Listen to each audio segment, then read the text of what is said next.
क्या कहते हैं, हमारी मर्यादा क्या है, इसका काम ध्यान कम रह गया लोगों को। सांचे दरबार के महाभिष देखते ही रह गए। बात समझ में आ रही है नहीं? ब्रह्मा जी की नज़र पड़ गई, ब्रह्मा जी ने श्राप दे दिया महाभिष को, मृत्यु लोग जाना होगा। यहाँ काम का ज़्यादा राज्य है। गंगा को भी श्राप दे दिया कि तुमको भी नारी बनना पड़ेगा। दोनों बनते हैं। महाभिष प्रतीप राजा के पुत्र शांतनु बन के प्रकट होते हैं, गंगा मैया राजकुमारी बन करके। बीच में एक प्रसंग और है, अष्टवसु हैं, ये धन के रक्षक हैं अष्टवसु। ये यहाँ घूमने आए हुए हैं मृत्यु लोक में। वशिष्ठ ऋषि के आश्रम में पहुंच गए। महर्षि वशिष्ठ के आश्रम में कामधेनु गाय एक,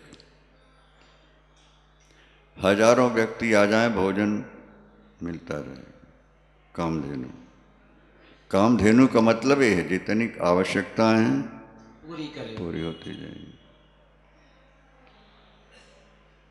और जो उस कामधेनु का दूध पी ले वो 1000 वर्ष जवान रहेगा, 10,000 वर्ष जवान रहेगा। अष्टवसुओं में देव नाम का एक वसु जो है, जो भीष्म पितामह बनते हैं, देव नाम था। उनकी पत्नी कहती इस गाय को चुरा लो ना। अरे अरे, देवता हो करके चोरी करने हो तो गलत काम है ये तो। नहीं, मेरी सहेली है मृत्युलोक में, अमुक राजा की बेटी, उसको दूध पिला देंगे तो वो भी जवान रहेगी, हम सहेलियां बन के बैठेंगे। और देवियों की बात माननी पड़ती है देवताओं को, नहीं तो गुजारा नहीं है। बोलो सांचे दरबार की। कभी कभी देवियों के गलत निर्णय भी पुरुषों को मानना पड़ता है, मजबूरी है, नहीं तो गृहस्थ जीवन में गुजारा नहीं होगा। वो मुंह लटकाए बैठी रोती रहेंगे।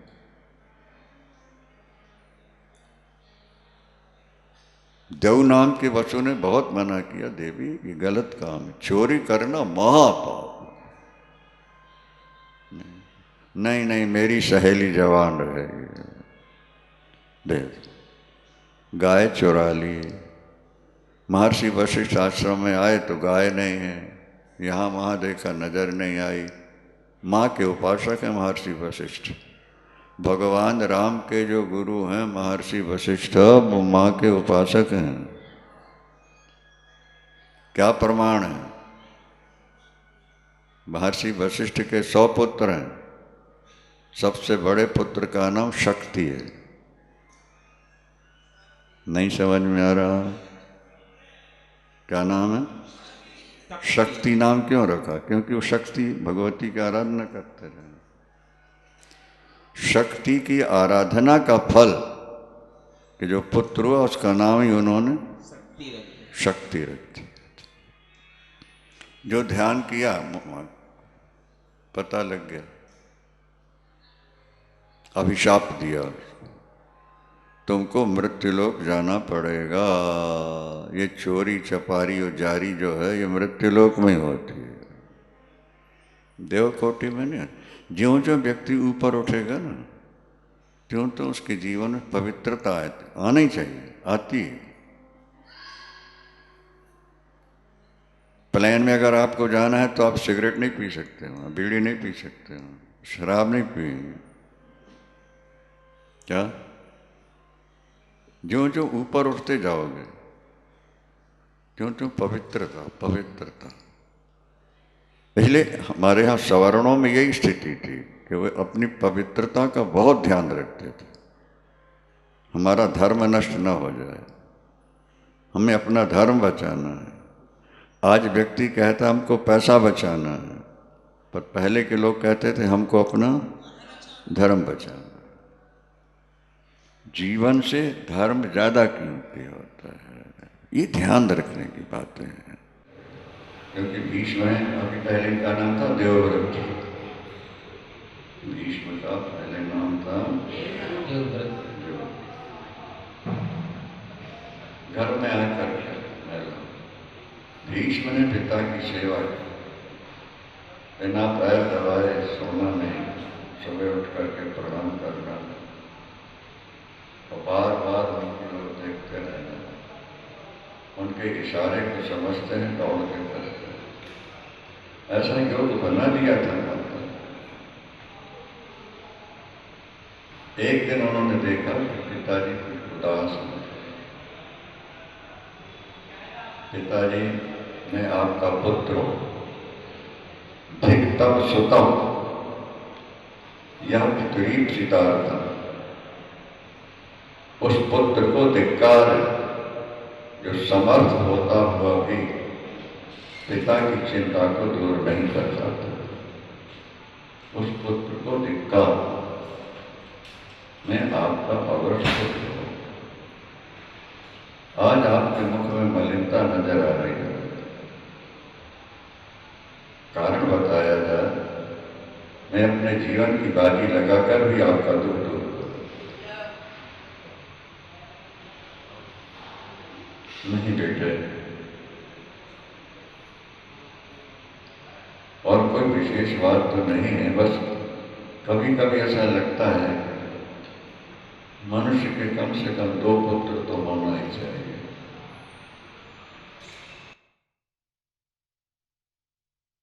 या एक नेत्र हो तो हमेशा परेशान रहते। भाई 2 है ना, अगर एक में नुक्स आ भी जाए तो एक से काम चलेगा ना।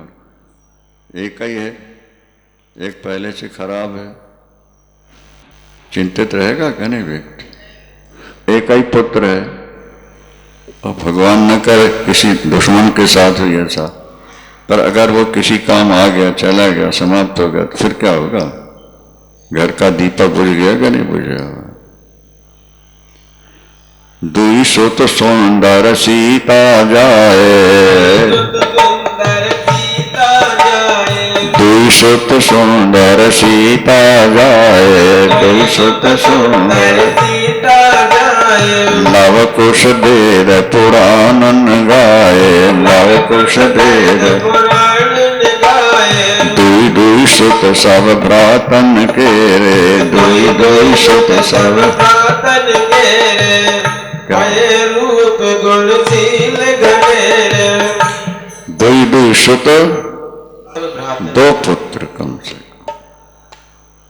अब ठीक है, लोग कहने लगे कन्या और पुत्र एक समान है, लेकिन पुत्र पुत्र है। हम 2, हमारे 2, ये मान लिया आप लोगों ने, 2 हुए, लड़की लड़की, बोले फिर भी ठीक, हम आगे नहीं है। और इस बात पर हम एक बात कहा करते हैं कि जब तुम्हें संतान से संतोष हो गया कि 2 ही बहुत है, तो फिर धन में भी तो संतोष होना चाहिए ना कि काफी कमा लिया है। जब संतान थोड़ी है और उनकी शादी विवाह हो गई है और वो अपने अपने काम में लग गए हैं, तो अब तो तुम्हें ज्यादा से ज्यादा उदार होना चाहिए ना, सिंगला जी की तरह। क्या समझा? उदार बनो। ठीक है, बच्चों की व्यवस्था हो चुकी है, अब तो दान करना है, धर्म करना है, दीनहीन गरीबों की सेवा करनी है, ज्यादा ज्यादा लगा। और आज लगाओगे तो आगे मिलेगा, और मिलेगा, ज्यादा मिलेगा। संतान में संतोष है और पैसे में असंतोष, बड़ा अच्छा। 2 पुत्र कम से कम होना चाहिए। एक ही हो बेटा, तुम क्षत्रिय हो, कोई युद्ध के लिए ललकारेगा, तुम्हें जाना पड़ेगा, और कहीं तुम युद्ध में काम आ गए तो मेरे भविष्य का क्या होगा, वंश परंपरा का क्या होगा। इसीलिए मैं थोड़ा स्पष्ट तो नहीं कह सके ना कि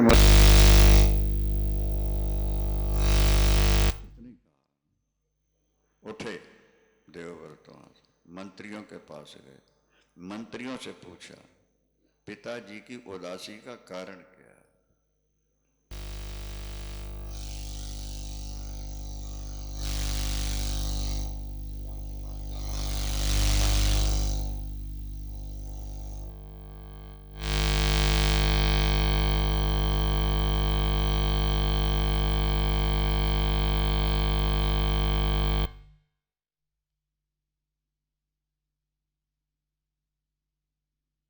को मैं छोड़ सकता हूँ क्या?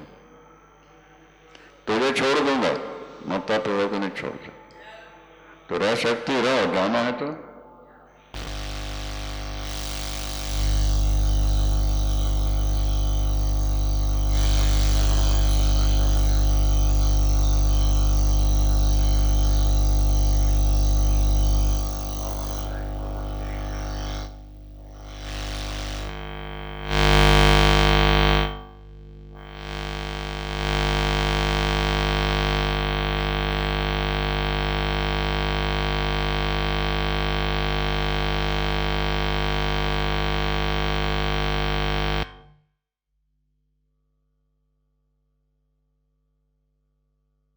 इतिहास में नाम अमर हुआ कि नहीं हुआ?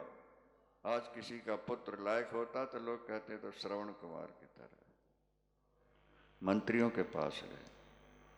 पिता की उदासी में देख नहीं सकता,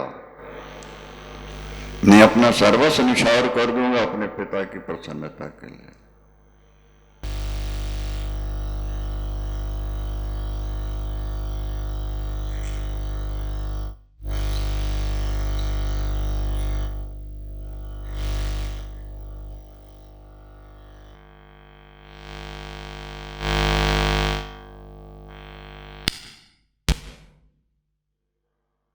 उसी समय रथ पर सवार हुए, जा पहुंचे जमुना के। दासराज केवट मछली से हुए ना, केवट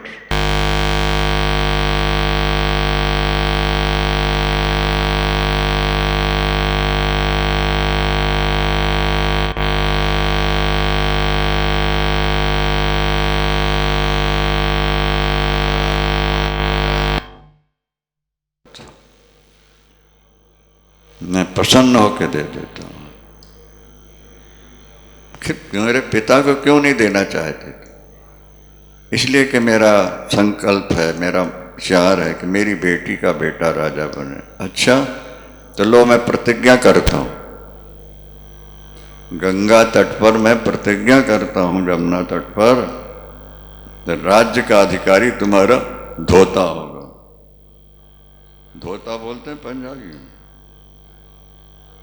बेटी का बेटा ही राजा बनेगा, मैं राजा नहीं हूं।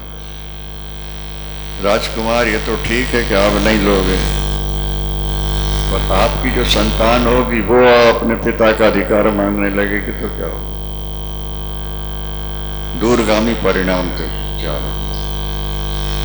अच्छा, तो तुम्हें मेरी संतान से भी भय है तो दूसरी प्रतिज्ञा सुन लो, मैं जीवन में शादी नहीं कराऊंगा। कठिन से कठिन परिस्थिति मेरी प्रतिज्ञा है, मैं न शादी कराऊंगा न राज्य दूंगा।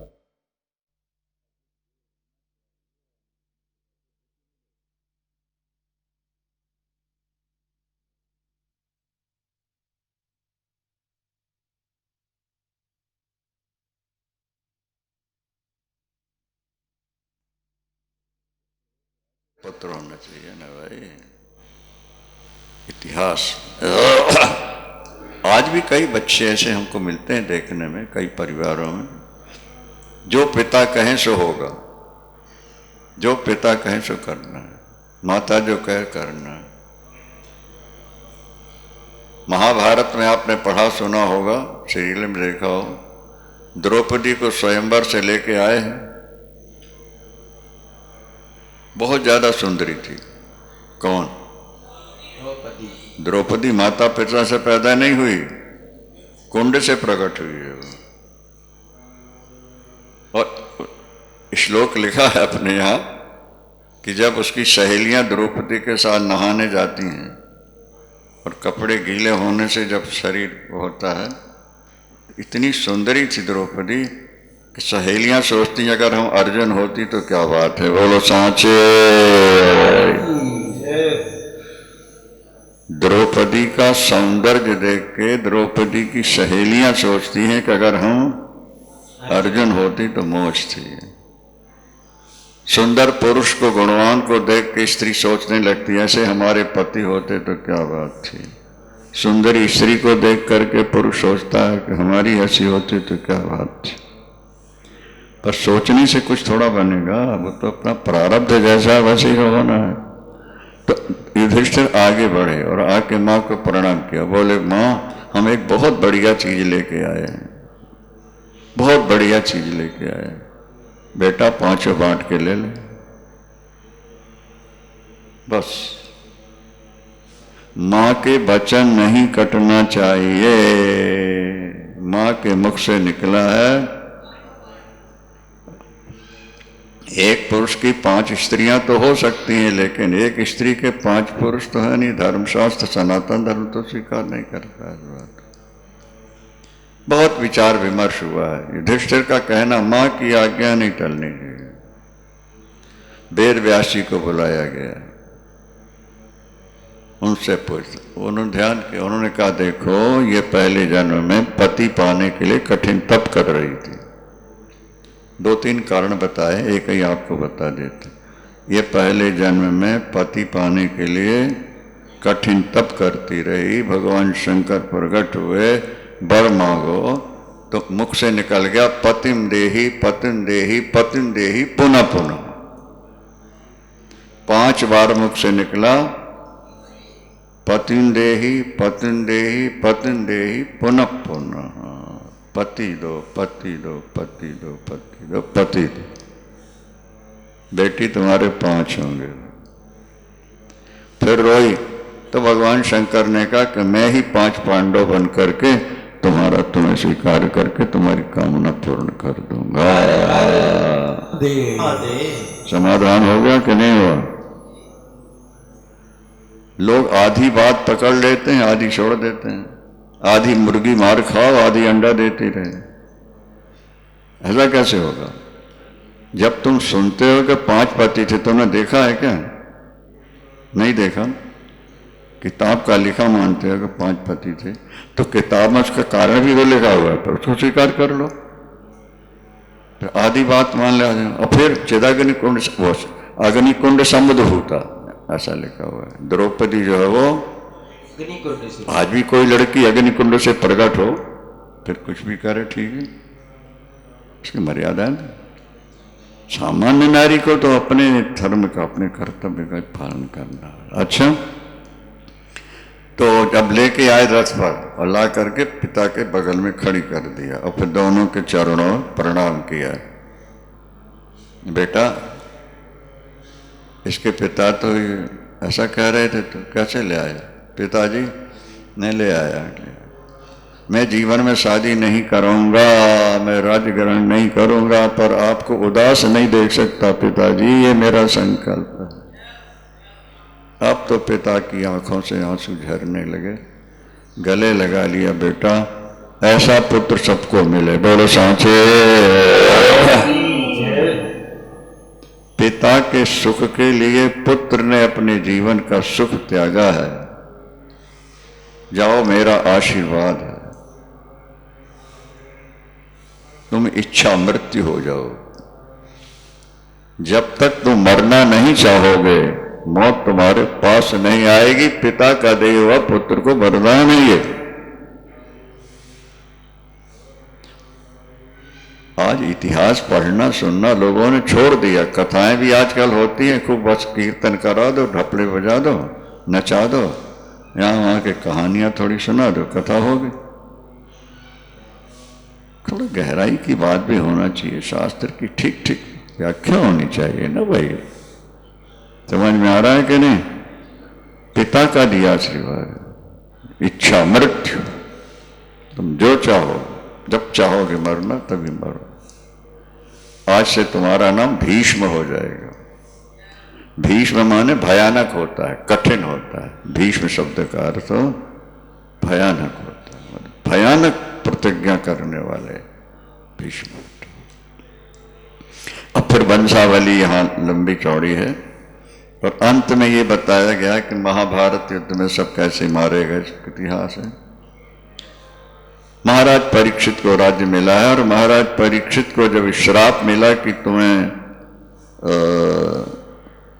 आज 7वें दिन तुम्हारी मृत्यु होगी, तो भागवत के परीक्षित तो गंगा किनारे गए हैं, लेकिन देवी भागवत के परीक्षित महल, 7 मंजिले महल, चारों तरफ लोहे की चादर दीवालों के साथ लगवाई हैं, पहरेदार लगवा दिए हैं, ऊपर कोई नहीं आएगा। यही भागवत के आधार पर तक्षक नाग चला है वहां से।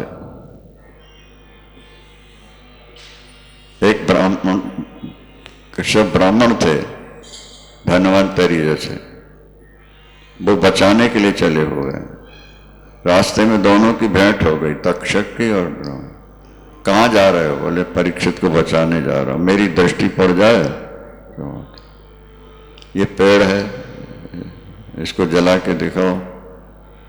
जैसे तक्षक ने दांत गड़ाए, पेड़ और पेड़ के ऊपर एक व्यक्ति लकड़ी काट रहा था, दोनों भस्म।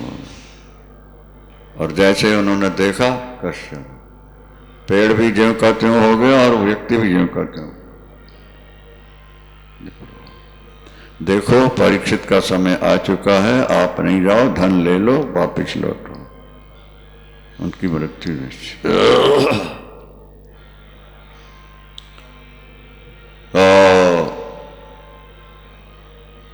संत बन करके कुछ सर्प तक्षक के साथ वहां पहुंच गए, महल के पास। कड़ा पहरा है, दीवारें ऐसी ही कि चढ़ ही नहीं सकता सर्प। आशीर्वाद देने आए हैं परीक्षित को। पहरेदार ने कहा महाराज आज्ञा मिलेगी तब। एक व्यक्ति ऊपर गया, सरकार कुछ संत आशीर्वाद देने आए। परीक्षित ने कहा क्षमा करें, उनको बोल दो कल आके मिलेंगे। समझ में आ रहा है ना? कल आके मिलेंगे, आज नहीं। ये योजना भी विफल हो गई। संत बन के आए थे, एक और युक्ति निकाली। अच्छा हमसे नहीं मिल सकते तो हमारा प्रसाद तो ले जाए, फल ले लो। फिर आदमी गया, हाँ फल ले लो। उसी में तक्षक घुस गया फल के अंदर, और जैसे ही फल हाथ में लिया निकला। अब सनातन परंपरा ये कहती है कि ग्राउंड फ्लोर में ही मृत्यु होनी चाहिए। काशी में ये विधि नहीं है। स्वामी जी ऊपर रहते थे, जब हुआ तो बोले नीचे व्यवस्था बनाओ। तो एक पंडित ने श्लोक सुना दिया, बोले काशी में विधि नहीं, कहीं भी शरीर छोड़ो, कैसे भी छोड़ो, हाँ मुक्ति होती। काश्याम मरणान मुक्ति। काशी जैसा क्षेत्र दुनिया में कहीं नहीं। भाग्यशाली हैं वे लोग जो काशी।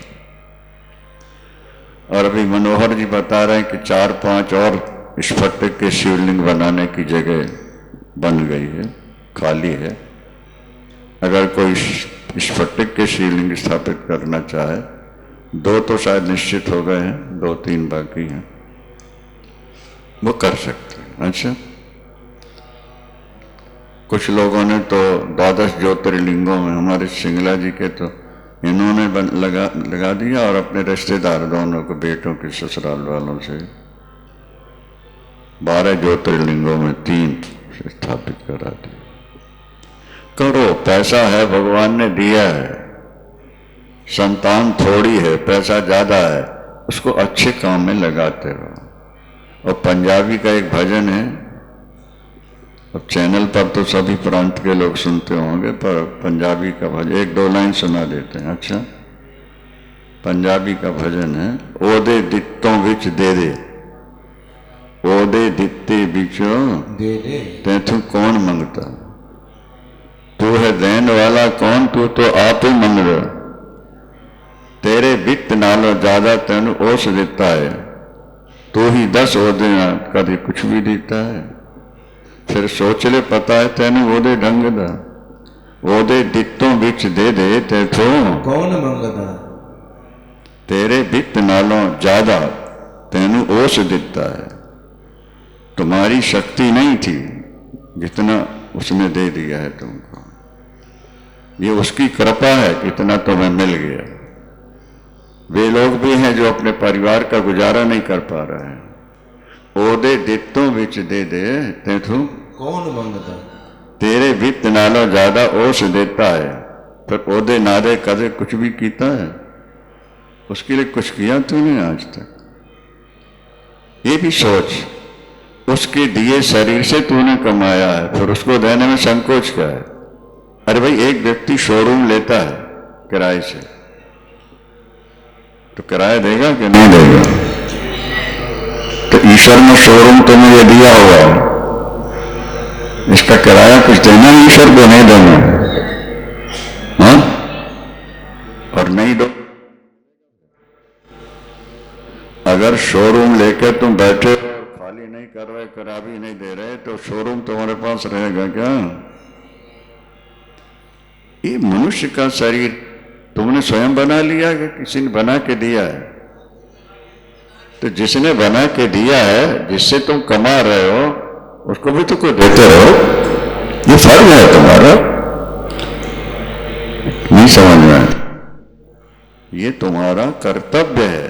बेटी पैदा की है तो पालो पढ़ाओ और ज्यादा से ज्यादा दहेज देके अच्छे घर ब्याह, तो ये तुम्हारा कर्तव्य है, ये फर्ज है, ये इसमें तुम्हारी कोई बड़ाई नहीं है। इसी तरह से तुम्हें भगवान ने इतना दिया है, उसमें से तुम उसको देते रहो जिसने तुम्हें शरीर दिया हुआ है, जिसने बुद्धि दी हुई है। ये तुम्हारा कर्तव्य बनता है। बोलो सांचे।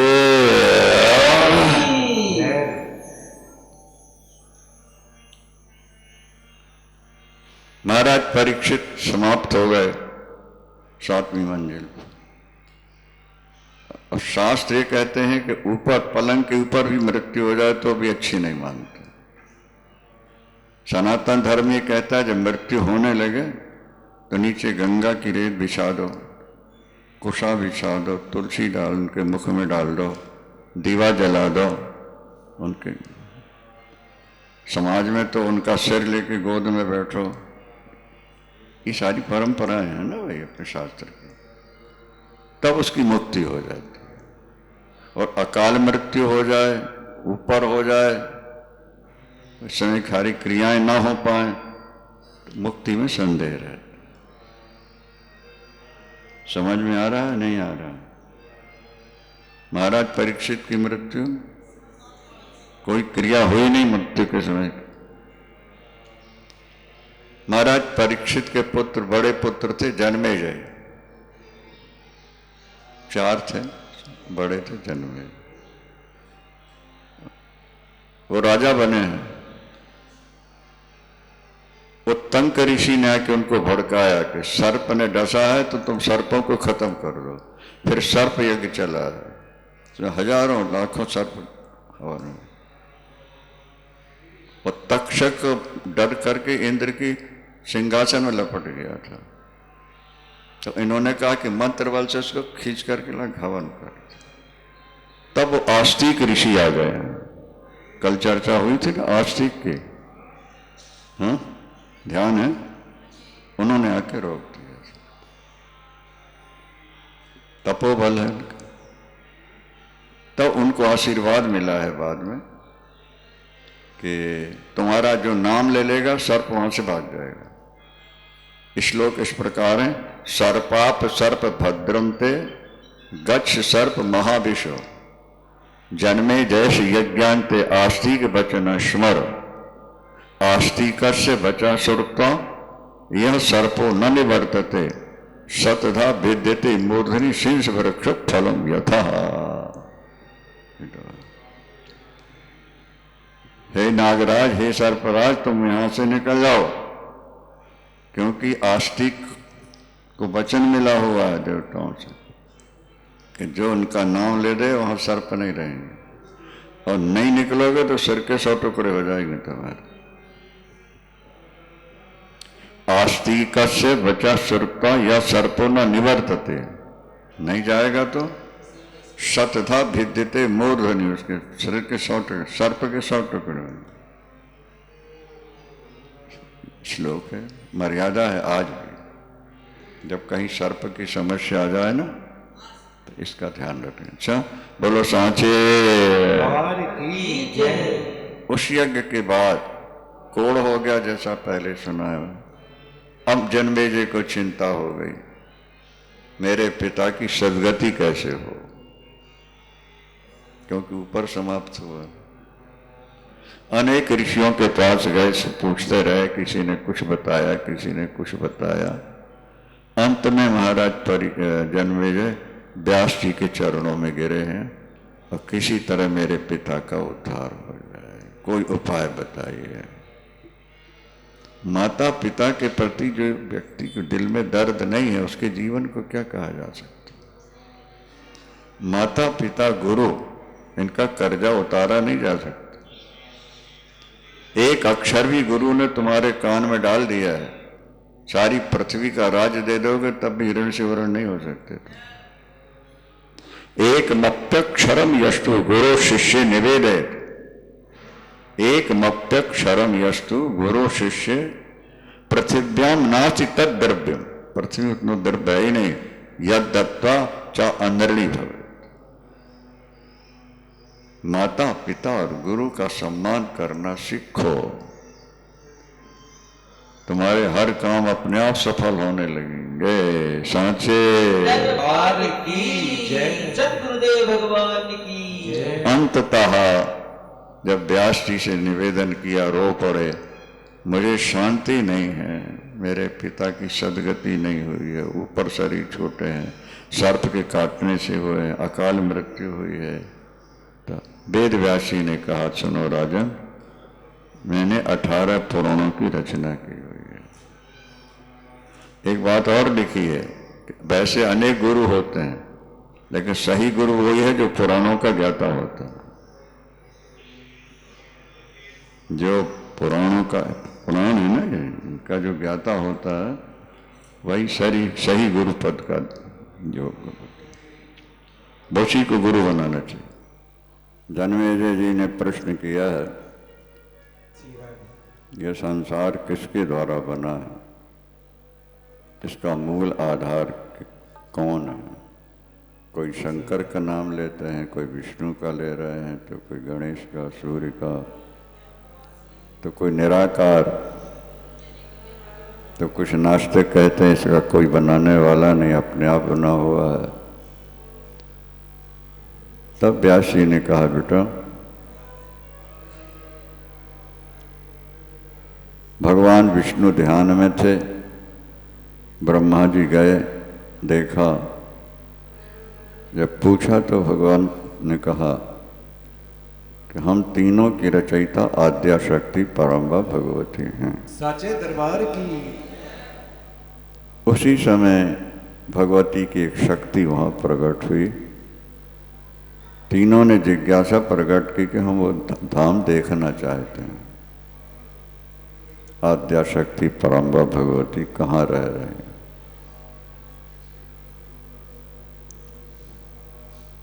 तत्काल एक विमान आ गया,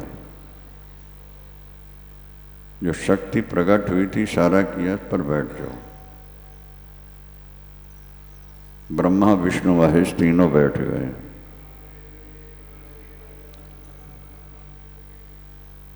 विमान आकाश में उड़ा। पहले पितर लोग गए हैं, पितर लोग की शोभा देखी है। इसके बाद स्वर्ग लोग पहुंचे हैं। वहाँ देवराज इंद्र विराजमान है, कामधेनु गाय है, कल्प वृक्ष हैं,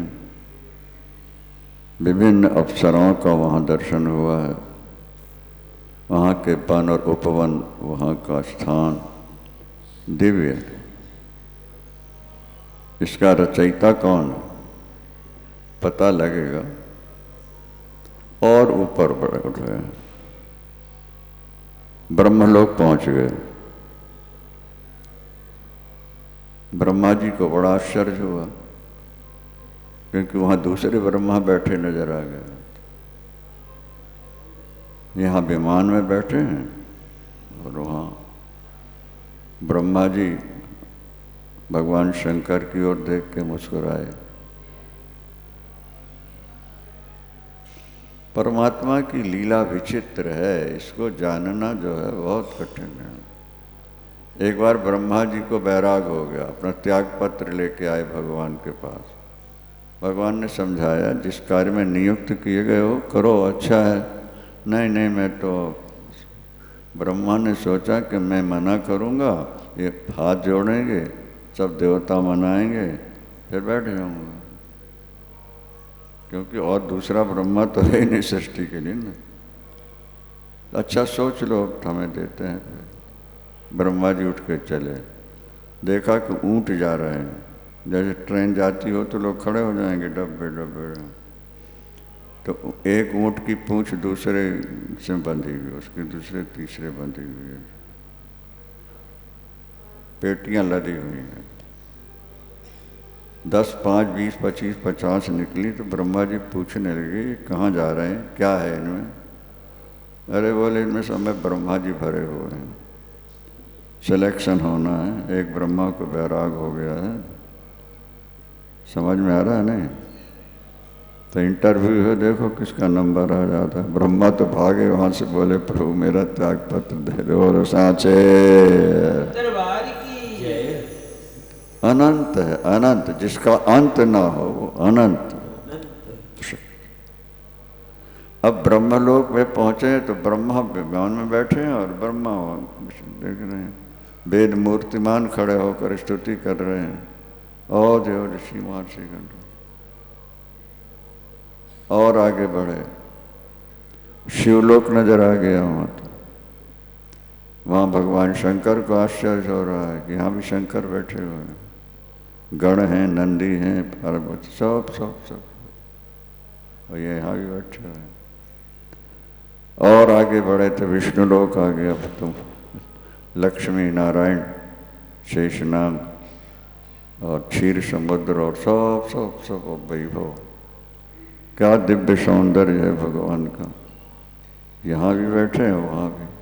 उससे भी ऊपर जब विमान गया तब एक सुधा समुद्र नजर आया। सुधा माने अमृत, सुधा समुद्र। आपके मृत्युलोक में तो खारा समुद्र है, तो भगवान विष्णु जहाँ शयन करते हैं वो क्षीर सागर कहलाता है, माने दूध का समुद्र है। अब पराम्बा भगवती जहाँ रहती है वो अमृत का समुद्र है, विशाल समुद्र है। 44 परकोटे हैं। भगवान नारायण के यहाँ जाओगे तो 7 गेट मिलेंगे, और माँ के यहाँ जाना है तो, और एक से एक विचित्र ढंग का निर्माण है। वाणी से क्या कहा जाए, मन से सोच सकते हैं बस। यहाँ जो माँ के भक्त हैं उनके लिए नौकाएं पड़ी हैं, विशाल विशाल, और वहाँ सब के अंदर से माया बीज निकल रहा था। माँ का बीज, मूल मंत्र जो है ह्रींग है, महालक्ष्मी का बीज कहलाता है। जैसे लोग ओम जपते हैं सन्यासी लोग, और राम जपते हैं वैष्णव लोग, तो माँ के जो भक्त हैं वो बहुत कीमती है ह्रींग। शिव शक्ति दोनों है इसके अंदर। मुसलमानों ने भी इसकी नकल की हुई है। अपन ह्रींग बोलते हैं ना, उन्होंने कहा सीधे सीधे बोलेंगे तो हिंदू कहेंगे हमारी नकल की तुमने, तो उन्होंने ह्रींग को रहीम कर दिया। नहीं समझ में आई बात? ह्रींग हा रा ई है ना, हारींग, तो उन्होंने रा को पहले कर दिया। पहले हा है ना ह्रींग, हा रा व ह्रींग, तो उन्होंने उसको उलट दिया, रा को पहले करके रहीम कर दिया। समझ में आई बात? नहीं आई? ताकि ये न लगे कि वे नकल की है, और इसके बिना गुजारा नहीं। बीज मंत्र है। ह्रींग का जप करने से कुंडलनी जागृत होती है, फेफड़े शुद्ध रहते हैं, और बुद्धि बहुत बढ़ती है, शक्ति भी, लक्ष्मी भगवती भी उस घर में रहती। तो वहाँ सुधा समुद्र में हजारों हजार नौकाएं हैं, नौकाएँ हैं, महल जैसे हैं वो, और उनमें साधक जो माँ के भक्त वहाँ गए हैं, इसी मंत्र का जप कर रहे हैं। पताकाएँ लगी हैं, घंटियाँ लगी हुई हैं, झालरें हैं, नृत्य गान, सारी व्यवस्थाएं वहाँ पर। कहते हैं मृत व्यक्ति को एक बिंदु मिल जाए अमृत का तो जीवित हो सकता है, और माँ के दरबार में पूरा समुद्र ही भरा हुआ है अमृत। सुधा सिंधोर मध्य सर्वेटव वापी पट्टटे, आदि शंकराचार्य भगवान ने। अगर चिंतन भी करते रहो ना मणिद्वीप का, तो जल्दी रोग नहीं सताएंगे तुम, और सदा जीवन तुम्हारा सुख में बीते। बीच में सुधा समुद्र के बीच में टापू है, उसमें माँ का महल है, जिसमें 4 मंडपों का वर्णन आता है। स्नान मंडप, श्रृंगार मंडप, शयन मंडप, विचार मंडप, ज्ञान मंडप 4। एक माँ स्नान करती है, दूसरे में उनका श्रृंगार होता है, और तीसरे में वो शयन करती है, और चौथे में ज्ञान मंडप है, जहाँ बैठकर जीवों के कल्याण के लिए सोचते हैं और अपने भक्तों को ज्ञान का दान दे करके संसार सागर से उनका उद्धार करते रहते हैं। बोलो सांचे की जय, की जय। जैसे वैष्णो देवी आप जाओ, लाइन लगी हुई है माताओं के स्थानों में, तो जहाँ तहाँ लाइन लगी होती है, वहाँ तो काफ़ी लंबी लाइन है। विशेषता यह है कि जैसे गेट पार करके अंदर जाएंगे, स्त्री रूप हो जाता है। माँ के महल में प्रवेश करने के लिए स्त्री रूप हो जाता है, वहाँ पुरुष का प्रवेश नहीं। ये तो विदाउट चले जाएंगे, इनसे कोई पूछेगा नहीं, लेकिन अपने को जाना हो तो ये बनना पड़ेगा। इस दृष्टि से देवी तुम्हारा सौभाग्य है। क्या समझ? ब्रह्मा विष्णु महेश जब गेट पार करने लगे तो तीनों स्त्री बन गया, महिलाओं का रूप। माँ विराजमान है त्रिपुर सुंदरी, जैसे आपके यहाँ विराजमान है।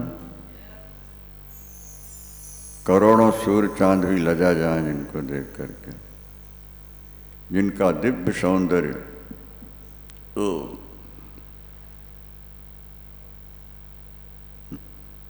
मुखे तांबूलम नयन कज्जल, गले में दिव्य आभूषण हैं, मस्तक पर चांद है, कानों में कुंडल है, हाथों में अंगद बाजूबंद है, लाल साड़ी है, दिव्याति दिव्य सौंदर्य माँ का प्रकट हो रहा है। सबसे पहले ब्रह्मा जी ने प्रकट किया है। जैसे आपके मोबाइल में आज सब कुछ आ जाता है, इसी तरह माँ के चरणों के जो नाखून हैं वो भी, जिसमें सारा ब्रह्मांड ब्रह्मा जी को नजर आने लगा था। सूर्य, चांद, पृथ्वी, पाताल, समुद्र, पहाड़, दिशाएं विदिशाएं सब उसी के अंदर नजर आते।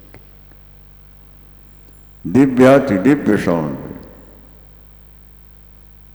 ब्रह्मा जी सृष्टि करता है ना, तो सृष्टि कैसे करनी है मानो माँ ने अपने नाखूनों में दिखा दिया सृष्टि ऐसे। भगवान शंकर ने प्रणाम किया तो आश्चर्य हुआ, मैं अकेला आया हूं, यहां तो 11 शंकर दिख रहे हैं। ध्यान से सुनो, विचार कर। जैसे दर्पण में आपका प्रतिबिंब दिखता है ना आपको, तो माँ के नाखून इतने दिव्य हैं, प्रकाश पुंज है, कि जब ब्रह्म शंकर जी ने प्रणाम किया तो एक तो शंकर हैं ही, दूसरे दोनों पैर के नाखून 10 हो गए ना, तो 10 और 1।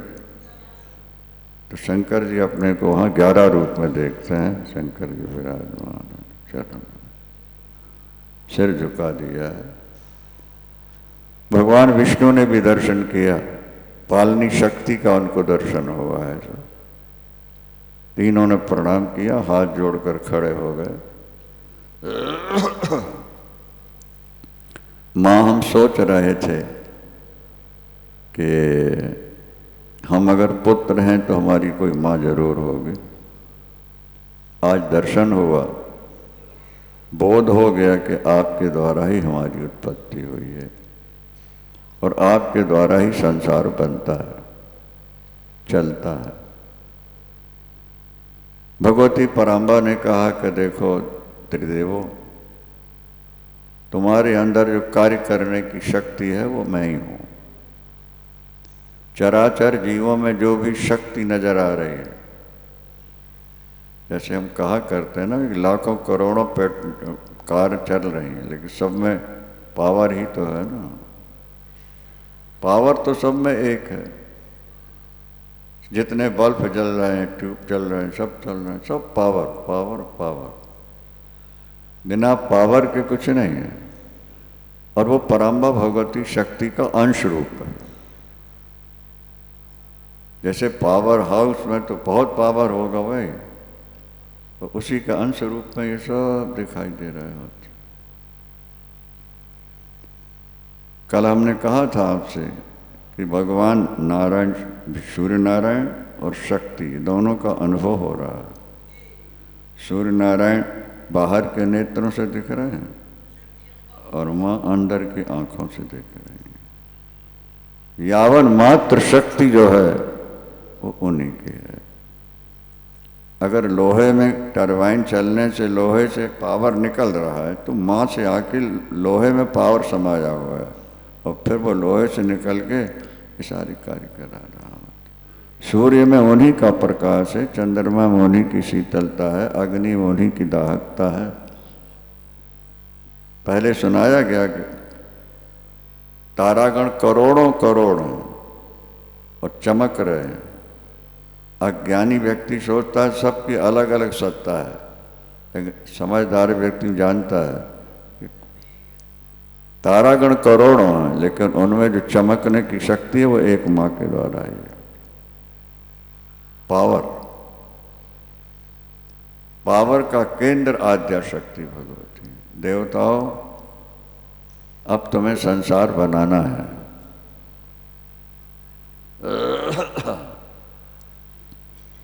ब्रह्मा का कार्य होगा सर्जन, सृष्टि करने, और तुम देख ही चुके हो नाखून में कैसे बना, 84 लाख प्रकार के जीव कैसे बने।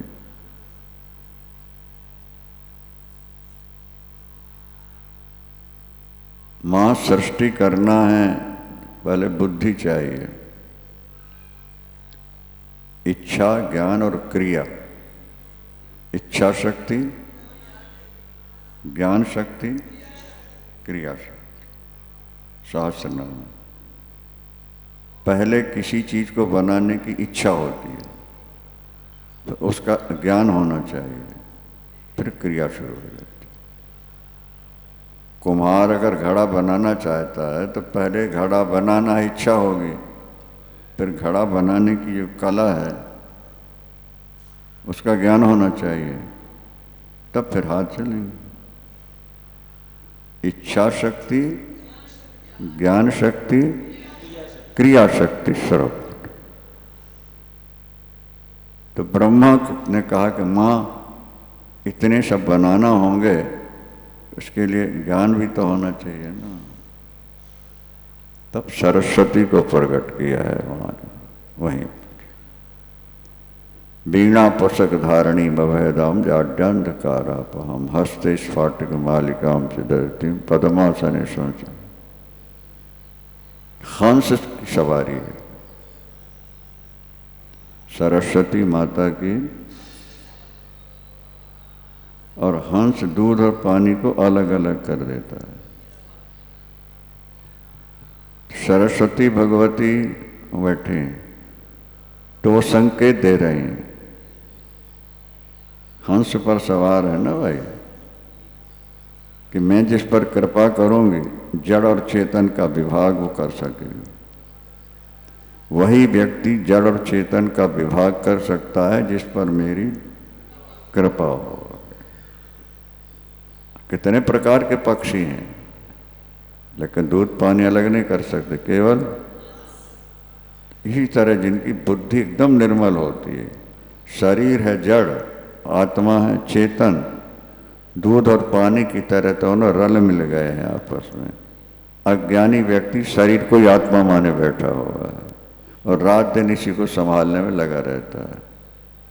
लेकिन जो ज्ञानी होते हैं वो समझते हैं कि ये तो कबर है। क्या भाई? शरीर जो है ये आत्मा का कवर है, ये आत्मा नहीं है। जैसे आपकी कार है, इंजन है, उसमें पतले पतले तार जोड़े हैं तो उनकी सुरक्षा के लिए ऊपर क्या है? बोनट क्या कहलाता है? जी जी, बोनट। तो संभालने के लिए कवर है ना, इंजन में कोई चोट ना आए। केला है तो उसमें भी कवर चढ़ा हुआ है, अनार में भी कवर चढ़ा है, संतरे में भी कवर चढ़ा। बच्चा जो माँ के पेट में रहता है उसके ऊपर भी कवर, झिल्ली होती है, और नहीं तो वहाँ की गंदगी सड़ नहीं जाएगा। नहीं समझ में आ रहा? जब बाहर बच्चा आता झिल्ली आती है। गाय भी जब बच्चा देती है तो बाद में उसकी जड़ नीचे गिरती, उसमें छुप के रहती। आ गया समझ में? तो इसको ज़्यादा संभालने के बजाय जो अंदर बैठा है उसके बारे में ज़्यादा ध्यान रखना चाहिए। ये तो बनते बिगड़ते रहते हैं, आज बने बिगड़ेंगे फिर दूसरे बन जाएंगे। आप कपड़े पहने हो, पुराने हो गए तो बदल दो, आप तो वही के वही रहोगे ना, कपड़े बदलते रहेंगे। इसी तरह जो आत्म तत्व है चेतन, उसकी मृत्यु नहीं होती कभी। न जायते म्रियते व कदाचित, ना इसका कभी जन्म है ना इसकी कभी मृत्यु है। शरीर बदलता रहता है। अब तुम शरीर ही को संभालने में लगे रहेगा सारी जिंदगी तो फिर आत्मा को क्या संभाल पाओगे? आत्मा सच्चित और आनंद स्वरूप है, ब्रह्म स्वरूपणी है, आद्या स्वरूपणी है आत्मा, और वो इसके अंदर है। सोना जो है, सोना या लोहा, ये पत्थर के अंदर होता है, कण कण होते हैं, डला नहीं होता ना भाई। कण का ही सब पढ़े लिखे लोग समझते हैं इस बात। तो मशीनों के द्वारा उस पत्थर को अलग करके सोना, इसी तरह से चेतन इसके अंदर भर गया है। अब जो बुद्धिमान लोग होते हैं वो इस जड़ के अंदर से चेतन को अलग देखने का प्रयास करते हैं, और जब बुद्धि निर्मल है और वो उसमें बैठ गए आप, फिर इस शरीर में कुछ भी होता रहे ज़्यादा असर नहीं होगा। सांचे इसीलिए ब्रह्मा को सरस्वती मिली है। और दूसरी बात ये भी समझ लो, लड़ाई झगड़े जो होते हैं ना, ये बुद्धि की कमजोरी से होते हैं। सभी देवी देवताओं के हाथ में शस्त्र हैं, लेकिन माँ परम्बा भगवती सरस्वती के हाथ में शस्त्र नहीं है। ये तो वीणा है, पुस्तक है और माला है, तीन चीजें हैं। समझ में आ रहा है? नहीं आ रहा? वीणा दो हाथों में वीणा हो गई एक, और एक में माला है, एक में पुस्तक। संकेत है कि मैं जिसके अंदर प्रवेश कर जाती हूँ वो या तो माला के सहारे जी रहे होते हैं, या पुस्तकों के सहारे, धार्मिक ग्रंथों के सहारे, या कीर्तन संकीर्तन वीणा के मधुर स्वर में अपना समय व्यतीत किया करते हैं, और उनको जरूरत नहीं रही। लोगों को लगता है कि हमसे बात करें, हमारे पास बैठे या हम उनके पास बैठे समय, लेकिन उनका मन अपना उस ढंग लगा रहता है। वो शरीर को ज़्यादा नहीं ध्यान देते हैं, चल रहा जैसा है ठीक है ठीक है। इस शरीर के माध्यम से हमें जैसे पत्थर से सोना निकाल लिया गया है, क्या इसी तरह इसके अंदर से अपने चेतन तत्व को निकालना है, उसका चिंतन करना है। हम वो हैं, ये नहीं है हम वो हैं। सारा सारा संसार जो चल रहा है भावना ही से चल रहा है। एक पुरुष अपनी पत्नी से बेहद प्यार करता है, बेहद प्यार करता है, उसको पता लग गया कि दूसरे से जुड़ी हुई है, प्रमाण मिल गया, छोड़ देता है। अब उस स्त्री के साथ कुछ भी होता रहे, उसको पीड़ा होगी क्या? बोलो भाई। पीड़ा तो अपनेपन के कारण होती है ना। जहां अपनापन नहीं रह गया, आप कुछ भी करें, कहाँ गए, कैसे करें। इसी तरह शरीर के प्रति अपनापन है, इसलिए इसके शरीर के जो कष्ट हैं वो आत्मा को व्यापने जैसे लगने लगते हैं। और जब ये निश्चित हो जाएगा कि शरीर मैं नहीं हूं, ये तो हड्डी चमड़ी लहू मांस का एक पिंजरा है, ये इसमें जो आत्म तत्व छुपा हुआ है वो सच्चित आनंद है।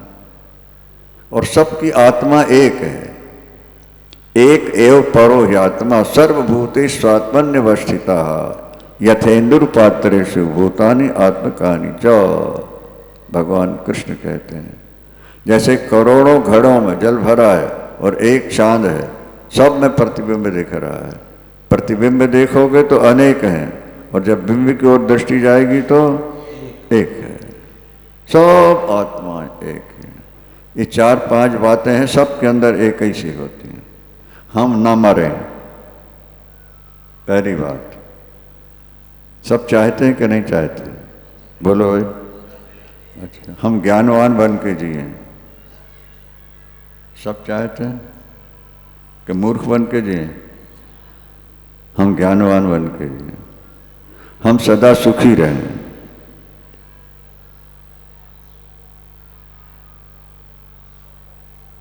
हम सब पर शासन करें, हम पर कोई शासन न करे।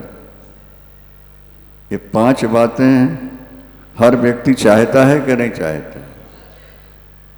बोलो, चाहता तो फिर सब एक हो गए ना।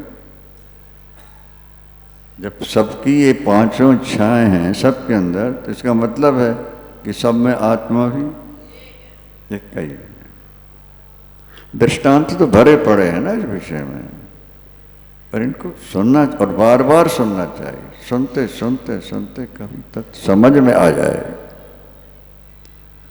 अब इस शरीर को 75 वर्ष हो गया यही पढ़ते सुनते सुनते सुनाते सुनाते। गुरु कृपा ईश्वर कृपा से वैसा लगने लगा है कि शरीर अपना नहीं है। क्या किराए का मकान है तो छोड़ना पड़ेगा गौतम?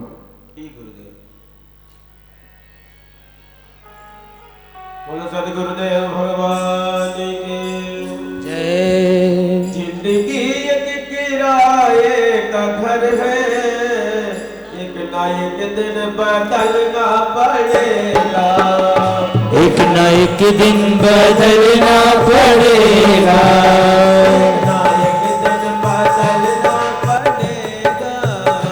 एक ना एक दिन बदलना पड़ेगा।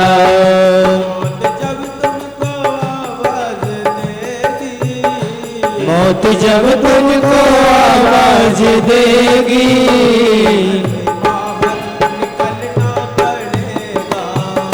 घर से बाहर निकलना पड़ेगा,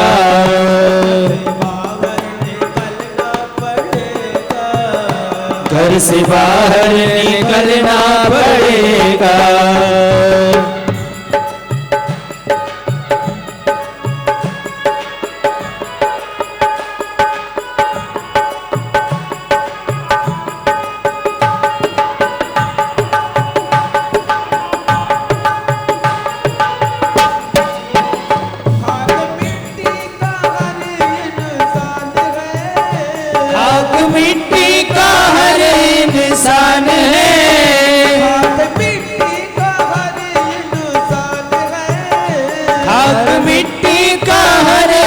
इंसान है, बाद मरने के होना यही है, बाद मरने के होना यही है।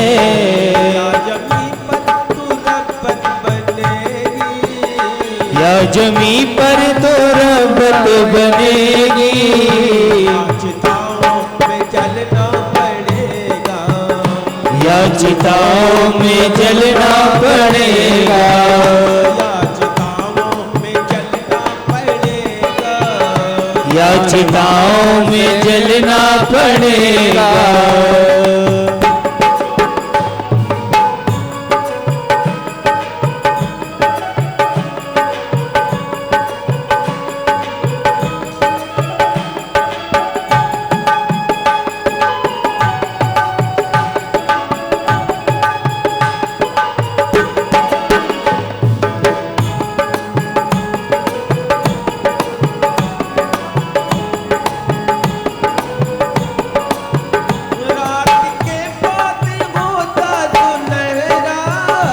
रात के बाद होता सवेरा, रात के बाद होता सवेरा, रात के बाद होता सवेरा, देखना है अगर दिन सुनहरा, देखना है अगर दिन सुनहरा, पैर फूलों पे रखने से पहले, पैर फूलों पे रखने से पहले, तो कांटों पे चलना पड़ेगा, तुमको कांटों पे चलना पड़ेगा, तुमको कांटों पे चलना पड़ेगा।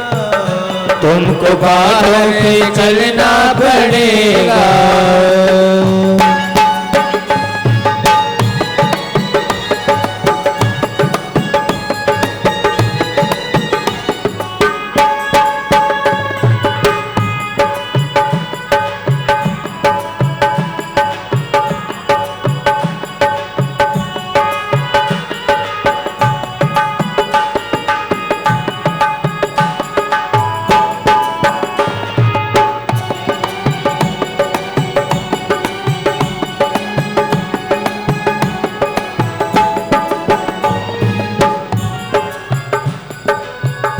ये जवानी है 2 दिन का सपना, ये जवानी है 2 दिन का सपना, ये जवानी है 2 दिन का सपना, ये जवानी है 2 दिन का सपना,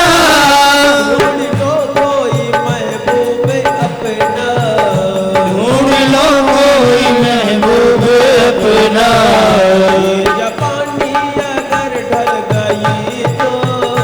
ये जवानी अगर ढल गई तो, उम्र भर हाथ मलना पड़ेगा, उम्र भर हाथ मलना पड़ेगा,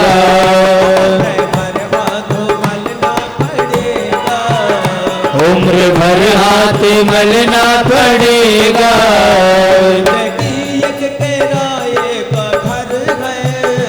जिंदगी एक किराए का घर है,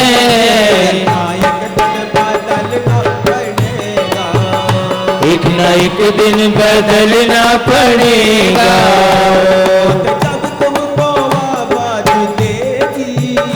मौत जब तुमको आवाज देगी,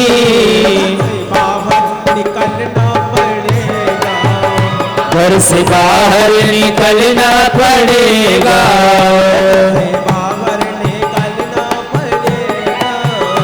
घर से बाहर निकलना पड़ेगा।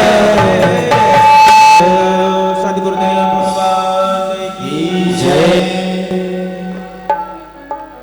ये बात समझ में नहीं आती कि लोग समझ क्यों नहीं पाते हैं।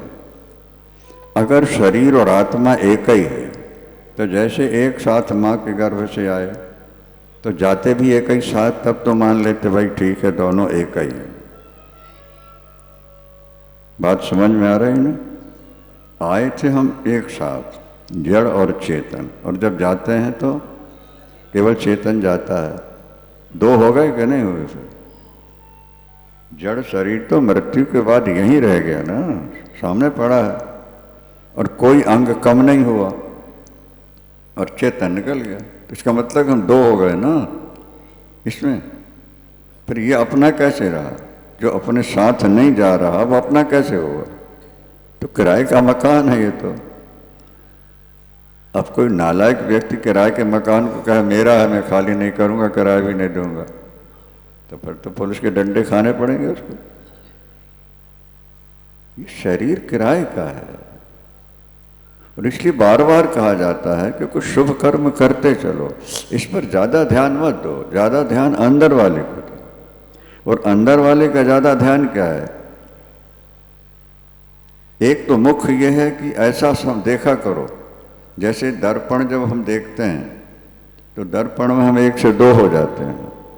इसी तरह बुद्धि के दर्पण में देखो कि जड़ अलग है और चेतन अलग है, और मैं जड़ नहीं हूं, चेतन हूं। उस चेतन में बैठने की आदत बनाना चाहिए। बात समझ में आई? दर्पण में हम अपने को 2 रूप में देखते हैं, ठीक है ना? तो बुद्धि भी तो दर्पण है। उस बुद्धि रूपी दर्पण में ये देखो कि ये तो मिटने वाला है, हम असली ये हैं, और उसमें हम बैठ गए।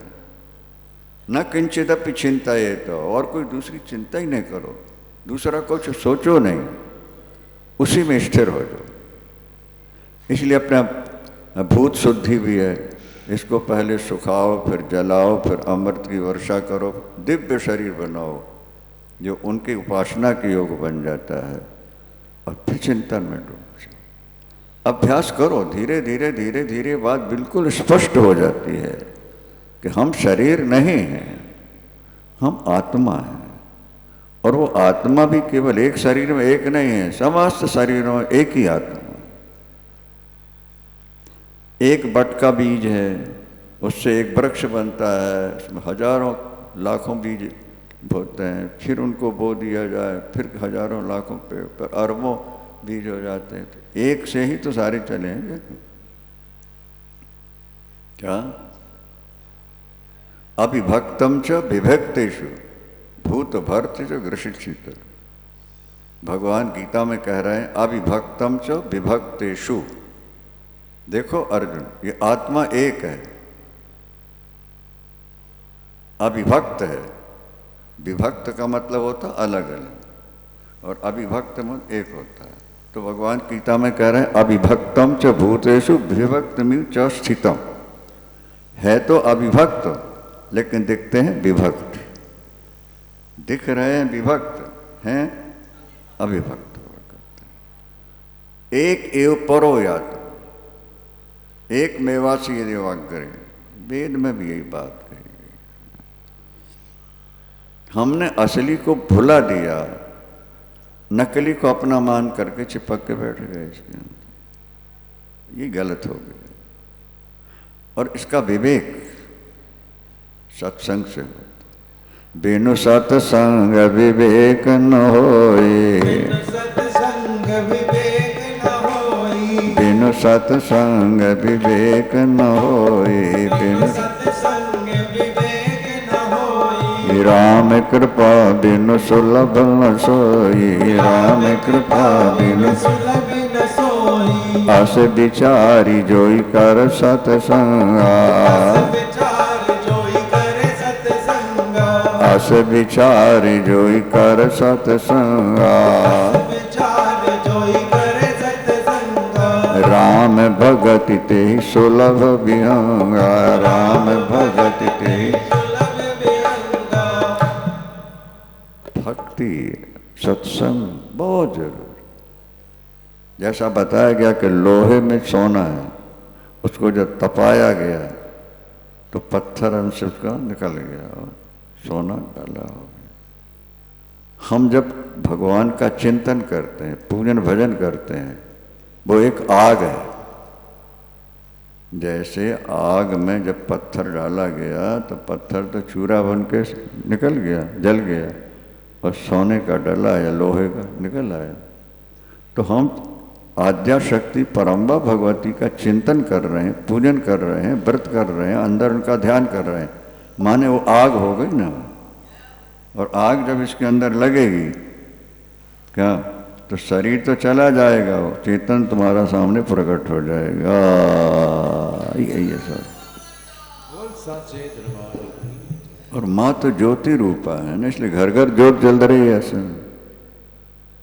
ज्योतिरूपा चिदग्नि कुंड संभूता देवकार समुद्यता। चिदग्नि कुंड संभूत अग्नि कुंड है, वो अग्नि स्वरूपा है। उनको अंदर बसा लोगे तो ये पत्थर रूप में जो शरीर है ये तो फिसक जाएगा और आत्म तत्व तुम्हारा प्रकट हो जाएगा, सबसे मिलके एक हो जाएगा। तो लोहे को पत्थर को आग में डाला गया तो पत्थर जल गया और सोना निकल आया।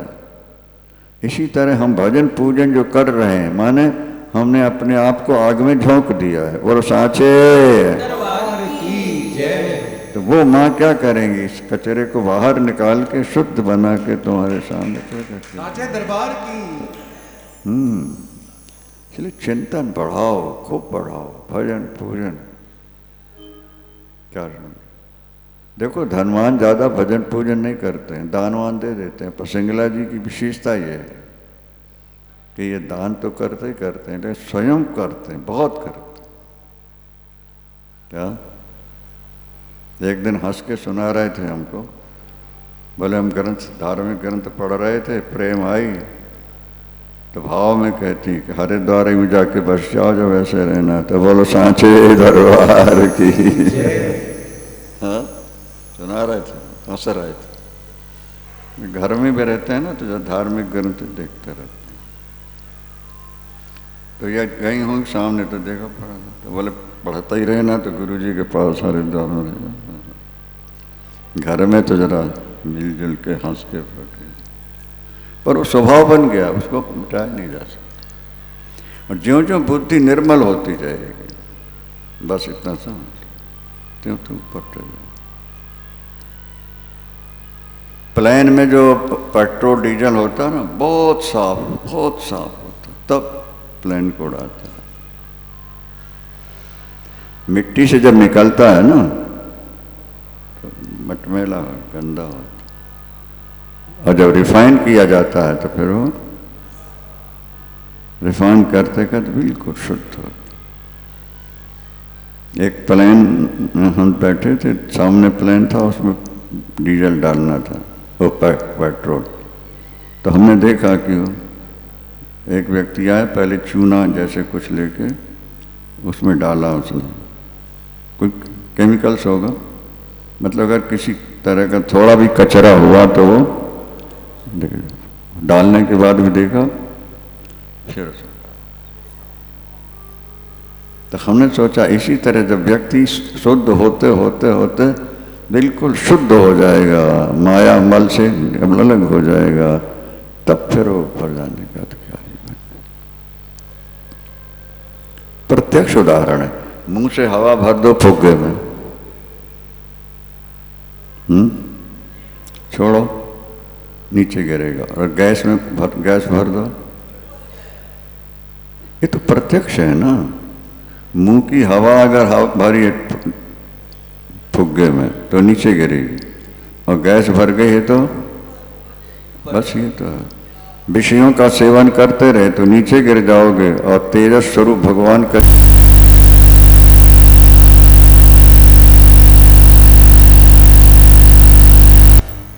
भगवान विष्णु को लक्ष्मी प्रदान की गई है, ब्रह्मा जी को सरस्वती भगवती तुम्हारे,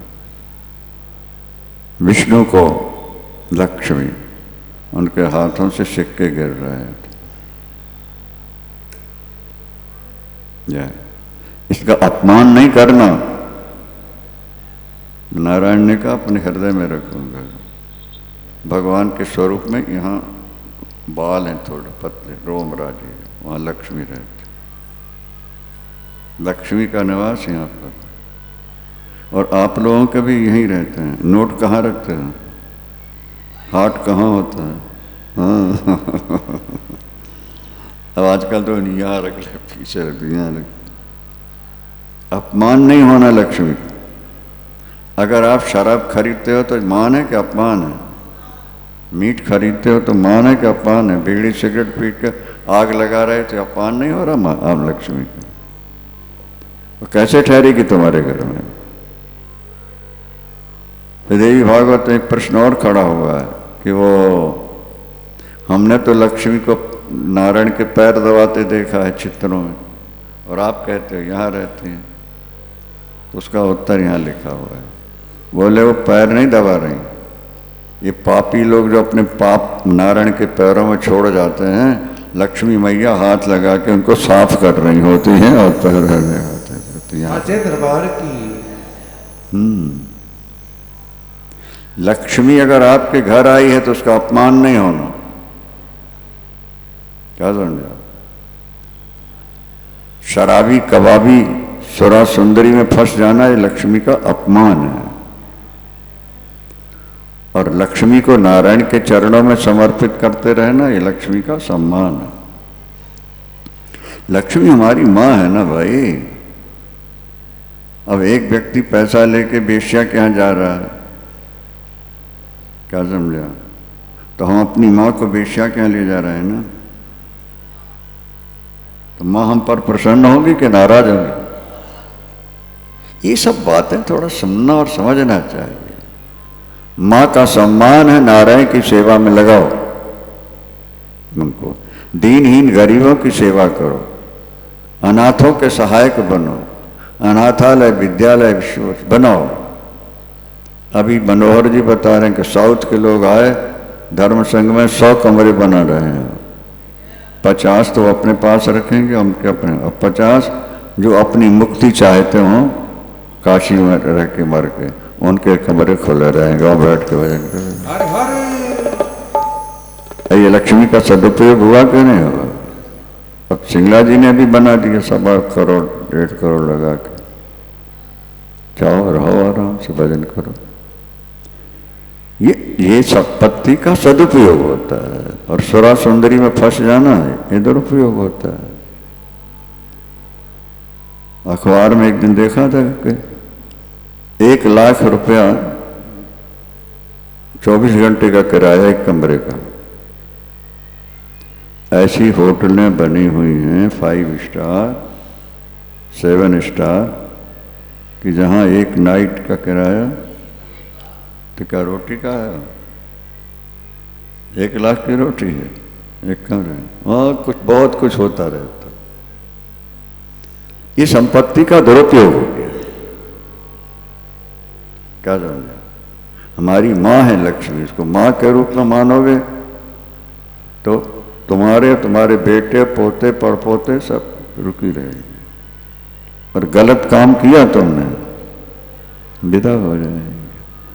सांचे दरबार के भगवान शंकर को फिर महाकाली पार्वती अम्बा प्रदान की, संहार काल की शक्ति, महाकाल की शक्ति महाकाली। फिर भगवान शंकर ने हाथ जोड़ के कहा, माँ आपके चिंतन के लिए मंत्र चाहिए हम। तब पराम्बा भगवती ने कपड़ा डाल के कान में नवारण मंत्र का उपदेश दिया, ऐसा देवी भागवत में लिखा हुआ है। अच्छा, नवारण मंत्र मां के द्वारा सीधा सीधा प्रदान किया गया है। चिंतामणि जो कहते हैं, चिंतामणि ये षोडशी मंत्र चिंतामणि है, नवारणी चिंतामणि है।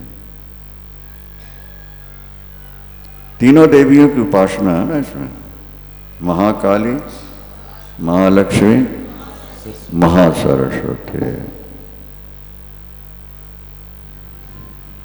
बिच्छे अभयदा, बिच्छे शब्द का अर्थ है अभयदा, आपको अभय दान करे, निर्भय बना दे, उसमें बिच्छे शब्द का अर्थ है नवारण मंत्र के अंदर।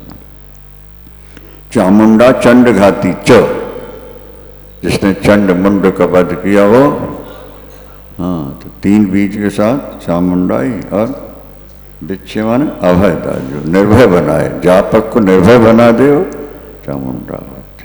अच्छा, सांचे दरबार के तीनों ने फिर चरणों में सिर झुकाया है, मंत्र मिल गया है, तीनों गेट से बाहर निकले, फिर पुरुष बन गए। लक्ष्मी सरस्वती तो नारी रूप में रहे, अपना अपना कार्यभार संभाल लिया। ब्रह्मा सर्जन सृष्टि करने लगे। विष्णु ने कहा पहले एक यज्ञ करेंगे, अम्बा यज्ञ, जैसे यहाँ यज्ञ हो रहा है, 1000 पाठ भी चल रहे हैं। ऐसी जगह बैठो जहाँ माँ के इतने मंत्रों का उच्चारण हो रहा है, इतनी आराधना हो रही है। अपने घर ही में दीपक जलाएंगे, जोत जलाना है। अरे यहाँ जला लो ना आकर। ये देखो ये देवियाँ घर छोड़ के यहाँ आके बैठे हैं। अब इतना सुंदर बना दिया अंदर, देखो जाके। और तला नहीं खाना 9 दिन सुबह से शाम तक। माँ गंगा की गोद है ये तो, साक्षात पराम्बा भगवती विराजमान है और इतने मंत्रों का उच्चारण हो रहा है। कल्याण हो। हमारे खन्ना जी भी आ गए, देखो अच्छा हो गया।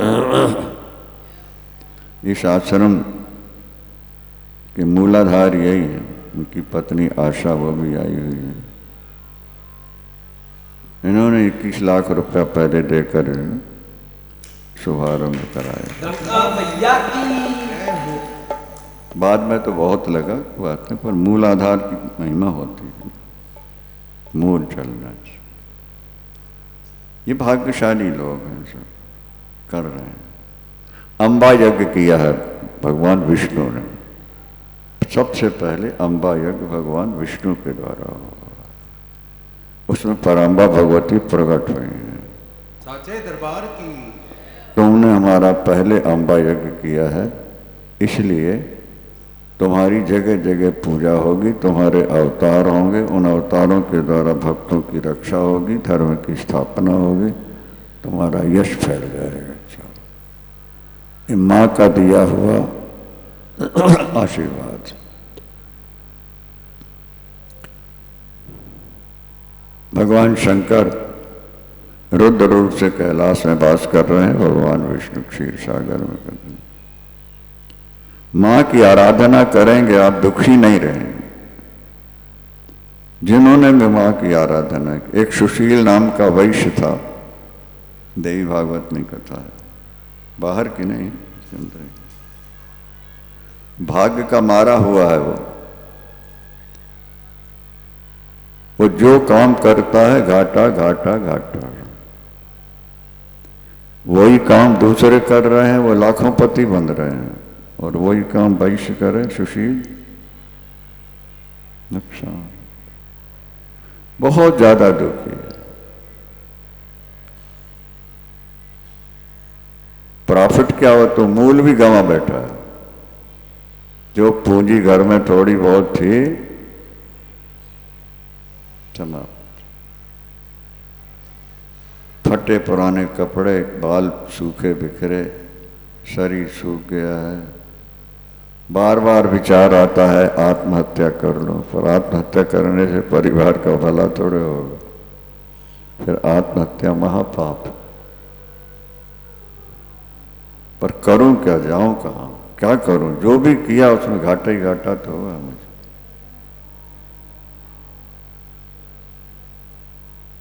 संयोग बन जाता है।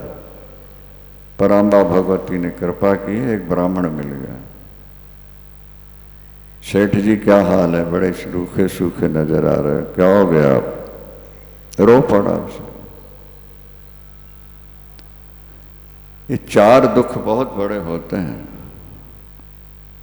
वासुदेव जरा दुखम, गांधारी कहती भगवान कृष्ण से।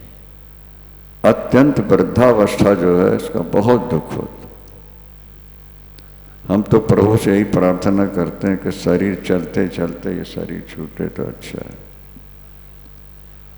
अब प्रारब्ध क्या करेगा कहा नहीं जा सकता। जरावस्था में अंग अंग में दर्द होता है महाराज, ना खा सकते हैं, ना लैट्रिन जा सकते हैं, ना कितने लोगों को खाट में पड़े देखते हैं। वृद्धावस्था बहुत। वासुदेव जरा दुखम कष्टम दुखाति निर्धना।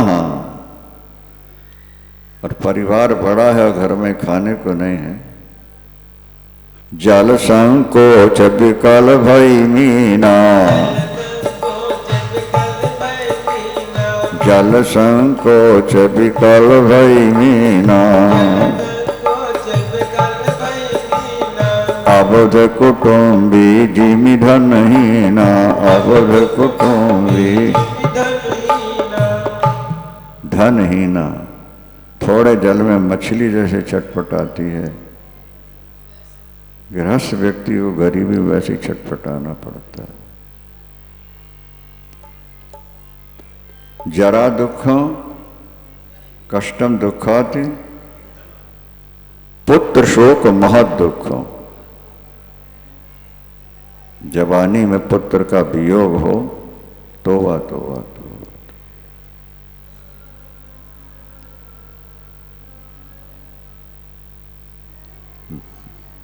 पुत्र शोक महद दुखम, दुखाति क्षुधा दुखम। भूख जो है इसमें बहुत दुख। 2 दिन 3 दिन से भोजन नहीं मिला, पूछो उनसे क्या हाल होता है। 1 दिन व्रत रहते हैं तो कैसे दिन कटता है मुश्किल से। अनेक लोग ऐसे हैं जिनको 2-2 3-3 दिन तक भोजन नहीं मिलता, परिवार भूखा बैठा हुआ। शास्त्र कहते हैं गरीबों की सेवा करना बहुत पुण्य है, जितना हो सके करो। दरिद्र नारायण कहलाते हैं, जनता जनार्दन है। क्या सुन, सुशील वैश्य रो रहा है, अनेक उपाय किए लेकिन किसी में प्रॉफिट नहीं हुआ, लाभ नहीं हुआ। क्या करें? उन्होंने बताया कि तुम नवरात्र व्रत करो, जोत जलाओ। ये देवी भागवत में लिखा, नवरात्र व्रत करना है और जोत जलानी। घर में तो कुछ है नहीं, खाने को भी नहीं है। मानसिक रूप से करो, बहुत गरीबी है तो मानसिक रूप से दीपक जलाओ, मानसिक रूप से माँ को भोग लगाओ, मानसिक रूप से उनका पूजन करो। खैर जैसे तैसे जुगाड़ करके उसने दीपक जलाने की व्यवस्था की, व्रत किया 9 दिन। अब थोड़ा थोड़ा काम बनने लगा। 1 वर्ष 2 वर्ष 3 वर्ष 8 वर्षों तक उसने व्रत किया है। परिस्थिति संभलती गई। हमारे पास भी एक सज्जन आए, रो रहे थे। हमने कहा वैष्णो देवी के दर्शन करके। थोड़े दिनों बाद कार पर आए, वे अपने कार चल के। किराए से नहीं, अपने आ गए। अरे उस दिन तो रोते आए थे, तो बोले माँ की कृपा हो। बोले सांचे वैष्णो महारानी दरबार की। अगर माँ की आराधना करके भी परिस्थिति न बदले, सुधरे, तो समझना चाहिए कि प्रारब्ध हमारा बहुत दुष्ट है। हमारे प्रारब्ध में कुछ ऐसा लिखा हुआ है, क्योंकि प्रारब्ध तो भोग के ही काटना पड़ता है। नहीं समझ में? 3 कर्म है ना भाई, संचित, प्रारब्ध, क्रियम। जो पहले के जन्मों में हमसे कर्म भले बुरे बन गए वो संचित कहलाते। संचित में से थोड़ा सा अंश निकाल के शरीर बनता है। इस शरीर में इतना दुख सुख भोगना होगा, वो प्रारब्ध कहलाता है। इस शरीर से जो कर्म हो रहे हैं वो क्रियमाण कहलाते हैं। समझ में आ गया? संचित, प्रारब्ध, क्रियमाण। इस समय अगर आप भजन करते हैं तो संचित और क्रियमाण ये दोनों नष्ट हो जाएंगे। पर जो प्रारब्ध में है, भोग की कटे। कभी कभी लोगों को संशय हो जाता है हम गलत काम नहीं करते फिर भी हम दुखी हैं, अमुक व्यक्ति इतना गलत काम करता है फिर भी सुखी है। लेकिन इसमें ये विचार नहीं आना चाहिए। क्या समझे? जैसे जवानी में एक व्यक्ति ने कुछ रुपए जमा कर लिए, अब बुढ़ापे में काम नहीं कर रहा, फिर भी खा रहा है आराम से कि नहीं खा रहा। दूसरे व्यक्ति ने जवानी में जितना कमाया सब कमा दिया है, अब बुढ़ापे में भीख मांग रहा है कि नहीं मांग रहा। समझ में आ गया? जिनका पूर्व पुण्य है उस आधारपन को बुद्धि मिली है और आज प्रारब्ध उनका साथ दे रहा है, तो जब तक वो पुण्य क्षीण नहीं होगा तब तक गलत काम करके भी वो सुखी रहेंगे। और किसी का प्रारब्ध गलत रहा, कर्म गलत थे, प्रारब्ध दुख मिला, आज वो ठीक चल रहा है, पर प्रारब्ध भोगना पड़ेगा ना, बिना भोगे प्रारब्ध कटता नहीं। इसलिए आप सुनते हो कि नारद को भगवान का दर्शन तो हुआ, पर भगवान ने कहा कि प्रारब्ध बाकी है, इसलिए भी तप कर लो, अगले जन्म में फिर हमारा दर्शन होगा। क्या समझे? प्रारब्ध दो तरह से कटेगा, भोग के या समाधि से। दैवम जहियात समाधिना, प्रारब्ध अगर आपको काटना है तो समाधि सिद्ध करो, सांस रोक लो, प्राणायाम में डूब जाओ, तो वो जो प्रारब्ध का पीरियड आया वो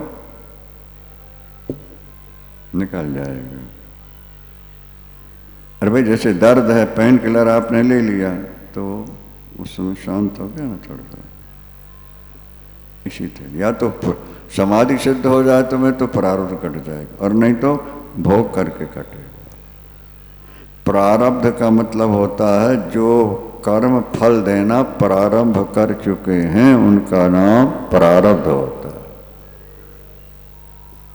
तो जो कर्म फल देना प्रारंभ कर चुके हैं वो तो पूरे होंगे ना। उदाहरण के तौर पर एक शिकारी ने देखा सामने, उसको लगा कि ये मृग है और उसने बाण छोड़ दिया और दूसरा फिर रख लिया। इतने उसने सिर उठाया, अरे वो तो गाय का बछड़ा है। अब जो बाण धनुष पर रखा है वो छोड़े ना छोड़े उसके बस में, लेकिन जो निकल चुका है वो तो लक्ष्य तक आएगा कि नहीं जाएगा? बोलो, वहीं जाके गिरेगा। तो इसी तरह से प्रारब्ध है, जो कर्म फल देना प्रारंभ कर चुके हैं वो तो भोग करके ही कटेंगे, वो बिना भोग नहीं कर सकते। माँ की कृपा हो जाए, ईश्वर कृपा हो जाए, फिर तो सब कुछ हो सकता है। 9वें वर्ष में अष्टमी की रात 12 बजे ज्योत जल रही थी, बैठा चिंतन कर रहा था, पराम्बा भगवती प्रकट हो गई। दरबार की जय, दरबार की। सुशील चरणों में साष्टांग गिर गया, रोया। मां ने आश्वासन दिया, तुमने मेरा भजन किया, ज्योत जलाई है, व्रत किया है, अब तुम्हारा एक ही काम है कि तुम मेरी मेरा चिंतन करो, मैं तुम्हारी चिंता करती रहूंगी। अब तुम्हें किसी चीज की कमी नहीं रह जाएगी जीवन में। दरबार की। और फिर यही हुआ, नगर सेठ हो गया वो तो। अब माँ ने चिंता अपने ऊपर ले ली ना, क्या समझे, निश्चिंत बना दिया। इस तरह से माँ की आराधना व्यर्थ नहीं जाएगी। आज नहीं कृपा हुई तो कल हो जाएगी, कल नहीं है तो परसों होगी। इस जन्म में नहीं हुई तो अगला जन्म तो फिर ऐसा मिलेगा कि दुनिया तुम्हारे पीछे पीछे दौड़ेगी।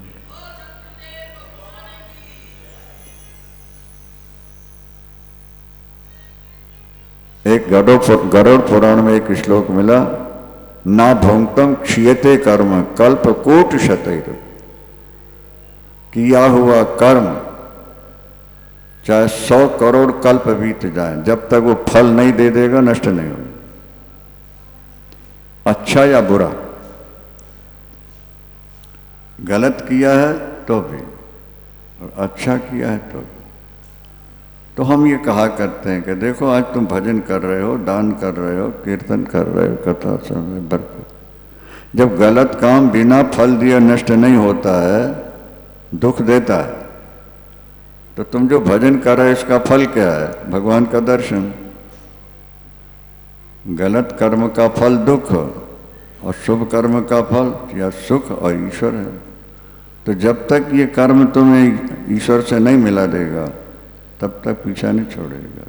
इसलिए करते रहो, करते रहो। बहुत अच्छी बात है।